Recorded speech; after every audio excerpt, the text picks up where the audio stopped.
Heavy rains continue to fall across much of central and eastern Kentucky. I've got more rain in the forecast, and we're keeping a very close eye on an East Coast powerhouse of a storm. Tonight, we have learned Rowan County Clerk Kim Davis had a secret meeting with Pope Francis last week. What Davis's lawyers told us about it.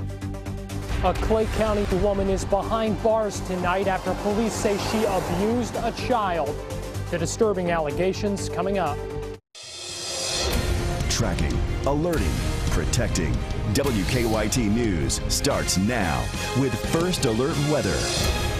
Good evening. Heavy rain falling throughout much of today across much of the bluegrass, and many places picked up more than an inch or two of rain. And it is not over yet. We begin tonight with Chief Meteorologist Chris Bailey. He shows us what he's tracking on the First Alert Defender right now. Chris? Yeah, it's been a very, very rainy day. You don't need me to tell you that. You need me to show you some of the totals so far. Defender estimates with a lot of pockets of 2 inches plus into parts of central Kentucky. Now, the farther east that we go, rains have been a little lighter. Still, though, many areas topping greater than a ½ inch of rain. Here's the view right now from our live sky cam looking out toward Hamburg Pavilion. Real-time numbers at the station on Winchester Road, 67 degrees. Look at the rainfall at the station, 2.60 inches of rain since midnight here on the east side of Lexington. Now, the farther west that we go in Lexington, you're talking about around 1.5 inches. So we've had much heavier rains on the east side of town. Defender is not picking up on this huge chunk of real estate being covered by rain like what we had earlier. But look where the heaviest rains are located again tonight, right across parts of central Kentucky and on top of the downtown Lexington area. The yellows, the oranges, occasional red in there showing some heavy downpours right on top of the Lexington area. Points east, stuff is a little more scattered, and we'll try to pick up in coverage and intensity. Want to draw your attention to what's going on around the Indianapolis area back toward Owensboro. Notice how the rains are trying to pick back up there. It's on the backside of an area of low pressure that will try to sweep in here later tonight and especially tomorrow through tonight. Notice how that rain shield begins to increase as it drops into central Kentucky. Some indication that that may become stationary through the day tomorrow and spit out some more hefty rainfall totals. Guys, that's just maybe the warm-up act to a big East Coast storm that we're tracking later this week and into the coming weekend. A busy 7-day forecast would be an understatement. I've got a lot to track when I come back in a few minutes. Chris, thank you. He addressed her case indirectly while flying back to the Vatican. And tonight, Rowan County Clerk Kim Davis's lawyers announced she had a private meeting with Pope Francis during his visit to the United States last week. The Liberty Counsel law firm also says that Davis's husband attended the meeting in Washington last Thursday. Davis has refused to issue marriage licenses to same-sex couples, citing her religious beliefs. Monique Blair talked to Davis's lawyers tonight. She has at the live desk with our top story at 11. Monique? Well, Sam and Amber, I'm told Pope Francis held out his hands to Kim Davis last Thursday at the Vatican Embassy in Washington, D.C. and spoke to her in English, telling her to stay strong and thanking her for her courage. Obviously, a meeting with the Pope is something that that you can't really request, and so this was something that was initiated by him. The meeting, I'm told, was privately held at the Pope's request. Pope Francis holding Kim Davis's hands and asking her to pray for him. Davis's attorney Roger Ganem says Kim then asked Pope Francis to also pray for her. Kim continues to be overwhelmed by the amount of support she's receiving, not only now in the United States, but now even from the Pope himself. I'm told Kim Davis and Pope Francis embraced, and then the pontiff offered Kim and her husband Joe Davis each a rosary.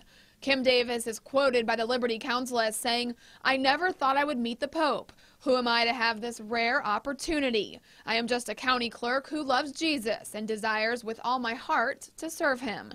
End quote. On his flight back to Rome, Pope Francis was asked if he supported individuals, including government officials, who refused to abide by some laws, such as issuing marriage licenses to same-sex couples. The Pope shared the longstanding Catholic teaching that that conscience is a human right belonging to all humans, and no one should have to violate their conscience to satisfy the government. After his statement was made public, many questioned whether Pope Francis was referring to Kim Davis. I think it's very clear that he had Kim Davis in mind when he made those comments.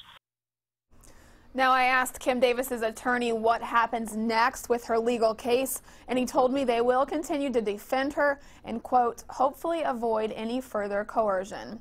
At the live desk, Monique Blair, WKYT. Kim Davis is not Catholic, but says her parents are, so she plans to give the rosaries from the Pope to them.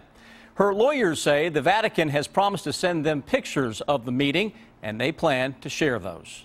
It shocked teachers at an eastern Kentucky school. Police say a 6-year-old girl showed up with black eyes and bruises all over her body. And tonight they say her mother caused the injuries.